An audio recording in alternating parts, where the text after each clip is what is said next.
Bonjour et bienvenue à la rétrospective des ateliers d'avril qui rend hommage à l'artiste charlevoisienne Stella Sasseville.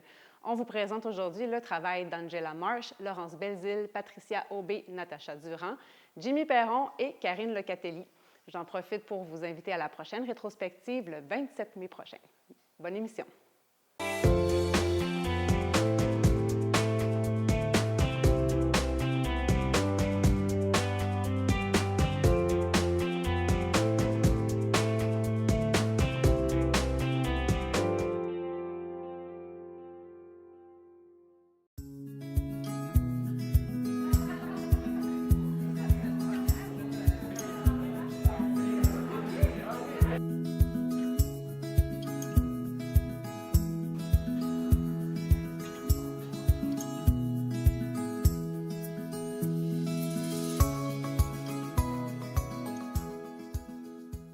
Donc, on commence la discussion avec Jimmy Perron. Bonjour, Jimmy. Salut, Lydia. Donc, Jimmy, grand artiste de Baie-Saint-Paul.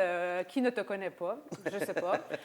Jimmy, donc, tu es un des instigateurs des ateliers, déjà. Oui. Et aussi instigateur avec Karine Locatelli de ce projet qui est la résidence hommage à Stella Sasseville, qui a eu lieu de la mi-février à la mi-avril dans notre atelier collectif. Exact.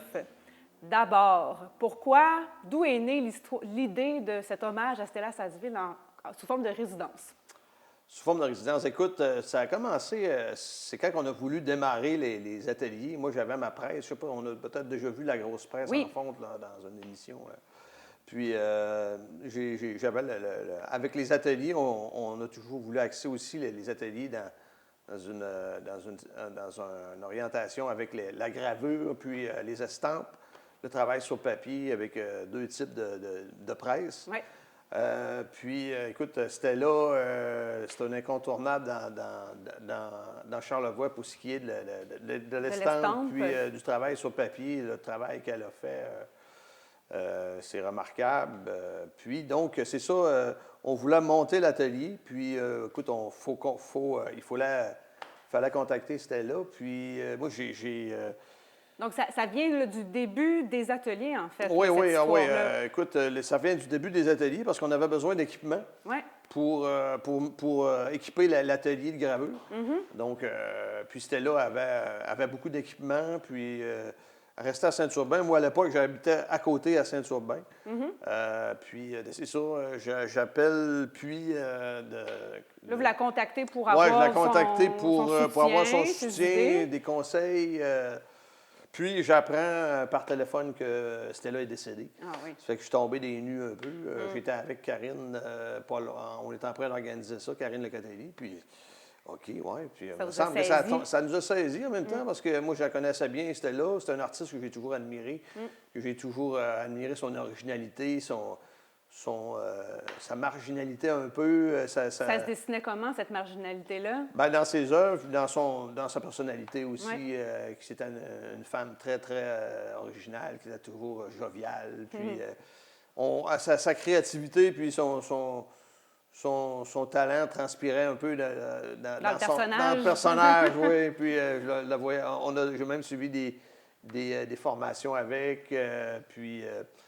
l'atelier Les Morennes aussi, dans le temps, elle avait démarré un atelier de gravure. C'est une femme qui a exposé dans des musées aussi. Elle a eu une carrière dans les muséales. Elle a fait de la peinture aussi. Elle a fait de la peinture aussi. Oui, pas juste de la peinture, pas juste l'estampe, de la peinture aussi. Puis c'est ça, donc elle avait ses œuvres dans des collections. Puis on trouvait qu'il y avait un peu une carence de reconnaissance à son niveau. À son niveau, là, il manquait un peu de reconnaissance du milieu.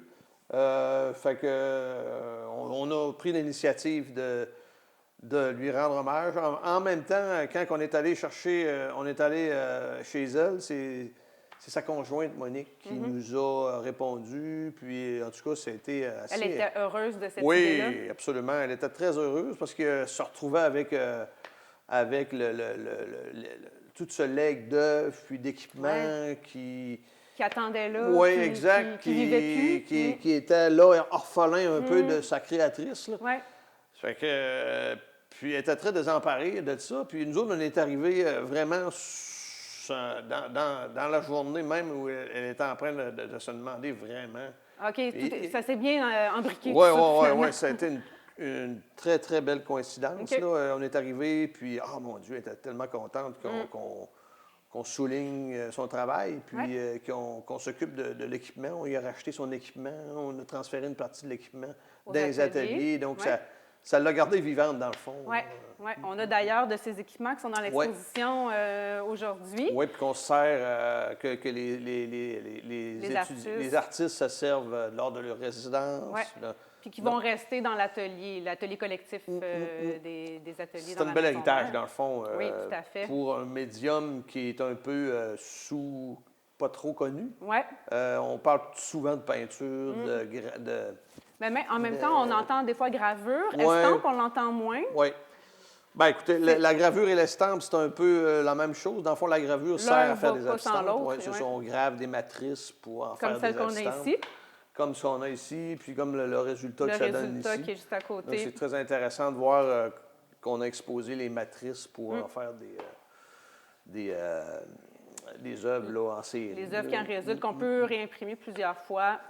Absolument. On a les matrices, il pourrait avoir une série, mais là, on n'est pas vraiment les legs. Non, c'est ça. On n'est pas les testamentaires de l'œuvre. Là, nous, on fait juste rendre hommage. Mais, puis comment ça s'est déroulé? La mise en place de cette résidence-là, vous avez choisi des artistes? Oui, on a choisi des artistes qui étaient qui avaient un certain background en gravure aussi. Il y a beaucoup d'artistes qui pratiquent, puis qui en font une partie de leur métier en art visuel. Donc, c'est des artistes de différents horizons. On en a de différentes localités aussi? C'est pas tous des gens de Baie-Saint-Paul? Non, pas du tout. Non, nous autres, dans le fond, les ateliers ici à Baie-Saint-Paul, il y a une ouverture vers le monde au complet. C'est de faire venir des artistes de partout dans le monde. Oui, mais c'est le rayonnement qu'on cherche à créer. On ambitionne... moi, je ne suis pas directement de l'organisation officiellement, mais les ateliers ambitionnent d'être un atelier ouvert sur le monde. Baie-Saint-Paul est une ville d'art, puis les ateliers répondent à un besoin de résidence des artistes à longueur d'année. Oui, d'une accessibilité qu'il n'y avait pas avant. Oui, exact. Tout à fait.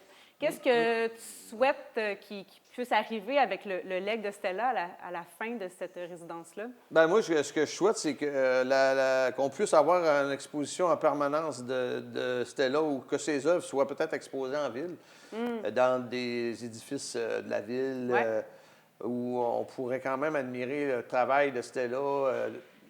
C'est ça, de l'exposer. Ailleurs. Il y a beaucoup de places où la ville pourrait accueillir une coupe d'œuvres de Stella, puis elle a déjà un bel héritage en nous permettant de continuer la gravure. Tout à fait. Merci beaucoup, Jimmy. Ça m'a fait plaisir, Lydia. Alors, on poursuit avec Karine Locatelli, deuxième seconde ou co-instigatrice de ce projet de résidence hommage à Stella Sasseville. Allô, Karine. Allô. Donc, on va parler aussi des résidents. Donc, ils étaient quatre résidentes, toutes des filles. Peux-tu nous parler un peu de ces artistes? Oui, il y a 2 artistes de Baie-Saint-Paul, Patricia Aubé, Natacha Durand, puis 2 de Québec, Angela Marsh et Laurence Belzile, qui ont participé au projet. Est-ce que c'était pas l'estampe nécessairement leur médium de prédilection, je crois? Ça se peut-tu? Il y a Angela qui avait une pratique, ça faisait partie de sa pratique, mais pas de façon vraiment intégrante. Là, OK. Elle touche à vraiment plein de médiums et techniques. Je dirais que c'était plus autour de la peinture, mettons, au niveau de Laurence Belzile. Donc, le projet, c'était vraiment l'occasion de leur faire découvrir davantage cette technique-là, puis vraiment je dirais, de l'intégrer dans leur pratique. Donc, c'était aussi une résidence qui visait à éduquer, à apprendre puis à former là, davantage. Oui, à professionnaliser. On a eu une formation avec Julie Bellavance, qui est une artiste qui est vraiment à cible vraiment dans sa pratique, la lithographie et l'estampe en général. Elle a fait des formations à ce niveau-là. Donc, c'était vraiment une belle chance de l'avoir avec nous pour nous donner une formation. Oui, puis là, ce projet-là, en fait, bon, on voit c'est un peu plus gros qu'une simple résidence de création, de recherche. Il y avait des partenaires importants aussi dans ce projet-là. Oui, la MRC de Charlevoix qui a vraiment rendu le projet possible, ainsi que l'appui d'un organisme qui était nécessaire pour avoir le financement, le Mousse Café, qui nous a vraiment bien appuyés dans le projet. Là. Le Mousse Café qui vont aussi, apprécié. Par la suite, agir comme diffuseur, c'est bien ça? Oui, exactement. On va faire une petite expo au cours de l'été au Mousse Café avec les fruits de notre travail. Est-ce qu'il y a des toiles aussi de Stella qui vont être exposées ou c'est seulement le travail des résidents? Oui, on vise à exposer des œuvres de Stella, là, aussi. Ouais, faire le pont entre la maître et les élèves. Oui. Parle-nous donc un peu, on en a parlé avec Jimmy un peu tantôt, l'estampe, ce que c'est. Donc, cette résidence-là, vous vouliez, oui, rendre hommage à Stella, mais rendre aussi hommage à l'estampe, à cette pratique-là. Pourquoi? Oui, bien, au centre de production en art actuel, les ateliers, il y a 2 presses, puis il y a vraiment les outils techniques. C'est aménagé pour faire de l'estampe. Oui. Puis c'est quelque chose qui peut être vraiment intéressant à intégrer dans sa propre pratique, autant quand on fait de la peinture, la sculpture, le dessin. Tu sais, Est-ce que c'est compliqué à maîtriser? Bien, je dirais que c'est une certaine technique. On peut facilement en faire. Je dirais qu'il y a même des façons d'en faire pour les enfants. OK. Mais je dirais que c'est la façon qu'on le pousse, là, qu'on le pousse plus loin. Là. Mais c'est une technique qui est vraiment accessible puis qui est même possible de faire chez soi. OK. Ah oui, donc on n'a pas besoin nécessairement des presses énormes comme la grosse presse là, qu'on a dans les ateliers. Bien, je dirais que ça, c'est l'outil idéal, mais il y a des façons d'en faire de façon plus autonome et artisanale. Toi, personnellement, l'estampe, ça fait longtemps que tu en fais? Comment tu l'as découvert? Bien, en fait, j'en ai fait à l'université quand j'ai fait mon baccalauréat, puis j'en ai fait auprès de Julie Bellavance également. On a fait quelques résidences de création ensemble. OK, vous vous connaissez déjà? En duo, oui. Oui, on se connaît déjà, puis je l'ai vu vraiment se développer dans sa carrière au niveau de l'estampe. Là. Elle est devenue un peu une référence dans ce domaine-là, je crois. Oui, vraiment. Il y a plusieurs artistes qui la demandent pour imprimer leurs œuvres. Oui. Donc, on a été chanceux de l'avoir avec nous pendant la résidence. Oui, tout à fait. Oui. Qu'est-ce que ce serait, toi, ton souhait pour la suite des choses à la fin de ce projet-là? Qu'est-ce que tu espères que ça ait eu comme résultat? Bien, j'espère qu'on va sentir un renouvellement de l'estampe dans Charlevoix. Puis aussi, je dirais, une pérennité une reconnaissance pour Stella Sasseville aussi. Qui a été importante là, pour la région, l'histoire de l'art ici. Oui, exactement. Donc, faire rayonner l'estampe, son travail, puis le travail des artistes en général, puis les ateliers aussi. Oui, tout à fait. Oui. Merci beaucoup, Karine. Merci pour ce beau projet-là.